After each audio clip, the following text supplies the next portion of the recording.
J'avais 19 ans, puis je croyais vraiment que j'allais loin. Parce que je prenais le temps vraiment de travailler fort. J'investissais, puis je mettais tout le temps mes économies. Mais j'ai assez vite compris que, en me posant les bonnes questions, que tout ce que je faisais en ce moment, c'était juste de rouler sur un tapis roulant. Et que j'avançais dans rien. Même si j'allais nager le plus vite possible, j'allais ramer de toutes mes forces, le système était contre moi. Même si je ramais, j'avançais pas. Aujourd'hui, je voulais juste donner un petit message dans le fond. C'est comme pas mal ma première vidéo que je fais sur internet, sur YouTube. Puis dans le fond, je voulais juste donner le creux du message, le cœur même de pourquoi je fais ça. C'est assez simple, c'est parce que ça me tient à cœur. Je crois vraiment que le cheminement que j'ai fait à travers mes deux dernières années en tant qu'individu, puis sûrement aussi avec la compréhension de l'économie, mais ça m'a rendu à des places que j'osais vraiment pas vraiment. Bon, dans le fond, ça m'a mis à des places que je ne pensais même pas me rendre. Et c'est sûr que j'ai acquis beaucoup de connaissances, j'ai appris beaucoup de choses qui m'ont fait beaucoup de révélations à travers ma vie. Puis il y a beaucoup de choses qui ont changé à travers ces dernières années. Puis moi, je voulais juste, dans le fond, vous donner mon cheminement que j'ai fait. Et voir si ça pouvait aussi aider d'autres personnes de mon entourage, de mes proches, de mes amis, les gens qui sont dans ma génération, à vraiment faire une différence dans leur vie. Dans le fond, je voulais juste commencer par une des questions qu'on se pose pas mal toutes pour toutes les gens de ma génération, donc la Gen Z. Moi, je suis né en 2005. J'ai maintenant 20 ans. Et dans le fond, les choses qui préoccupent le plus en ce moment les gens de mon âge, c'est vraiment l'achat d'une maison. On comprend très bien que c'est un besoin de base dans la vie, d'avoir une maison, d'avoir un toit sous la tête, c'est niveau de sécurité. Et c'est aussi niveau de construire une famille. C'est quelque chose qui est super important pour, je pense, la majorité des gens, d'avoir des enfants, puis d'avoir vraiment une place qui est sécure dans la vie.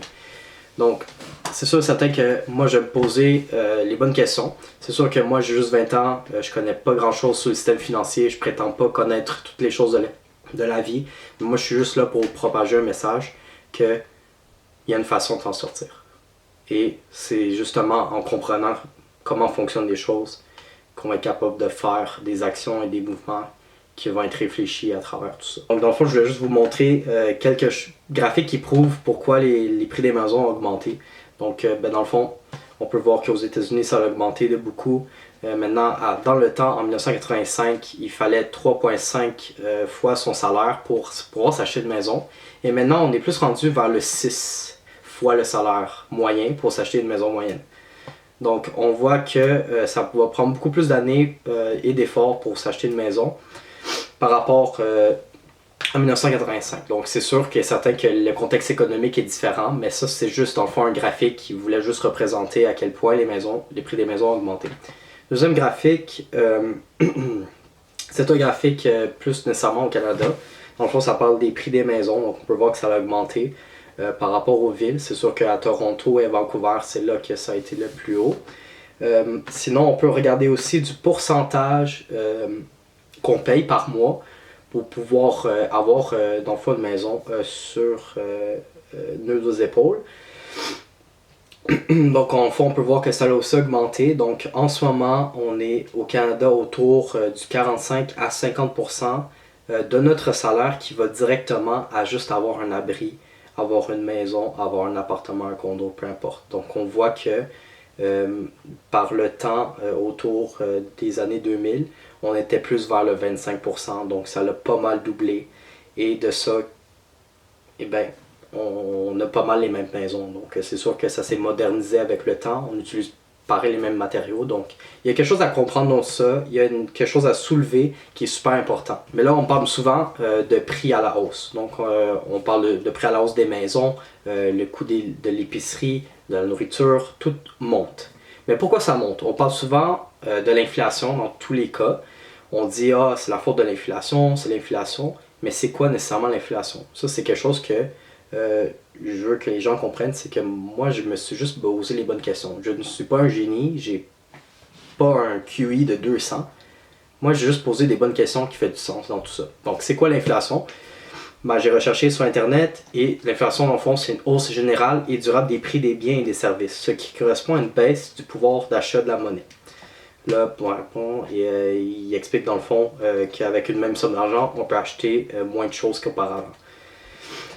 Donc, si on comprend bien, l'inflation est vraiment la cause de tout ça. Puis si on veut vraiment comprendre comment le système fonctionne, c'est sûr qu'il faut aller encore plus deep que ça. Donc, il faudra regarder c'est quoi l'inflation. Quand on fait de recherche, là, on n'y va pas par surface. On va vraiment voir c'est quoi les mots, ça veut dire quoi, puis on veut juste connaître toutes les significations. Une chose qui me préoccupe aussi, c'est la dette canadienne. Dans le fond, on est rendu à 1,5 trillion de dette canadienne en ce moment. Donc, ça veut dire que tous les contribuables, donc tous les gens qui payent des taxes à chaque année au Canada, doivent payer de leur poche 43 000 $ juste pour clairer la dette. Pourquoi on s'endette? C'est assez simple. C'est à travers plusieurs vidéos que je vais faire sur la chaîne que vous allez comprendre par rapport à comment le système fonctionne, pourquoi ça ne fonctionne pas, c'est quoi les solutions. Donc, c'est sûr qu'il y en a plein de solutions, mais je vais en parler particulièrement d'une solution qui fonctionne très bien. Et bien sûr, c'est sûr que c'est le Bitcoin. Donc, c'est sûr et certain qu'on va faire un deep dive dans c'est quoi le Bitcoin, comment ça fonctionne, comment en acheter, et vraiment vous éduquer le plus possible sur ça. Parce que moi, ça fait environ 2 ans que je regarde ça jour pour jour. Je m'instruis depuis ce temps-là tous les jours. Puis je pense que en même temps, à force de connaître ces choses-là, il y a un message qui m'est venu en tête par rapport à ça. Et c'est pour ça que j'ai décidé de lancer cette chaîne par rapport à ça. C'est assez simple, moi je vais faire des vidéos vraiment le plus possible, quotidiennement et même hebdomadairement par rapport à ça. Puis ils vont être assez bien vulgarisés. En tout cas, je vais donner le plus que j'ai pour tout ça. Puis je vais permettre dans le fond à des gens qui soient vraiment jeunes, qui n'ont pas commencé l'investissement, ou des gens un peu plus vieux, c'est vraiment pour tout le monde l'information que je donne. Et si t'es pas content, tu peux retourner dans ton petit coin. Moi, je m'en fous. Moi, je prétends pas être quelqu'un qui connaît tout. Juste un gars de 20 ans, ça fait juste quelques années que je suis dans le système financier, mais je pense qu'il y a des choses qui sont très bien que j'ai à dire. Ça, c'est sûr et certain.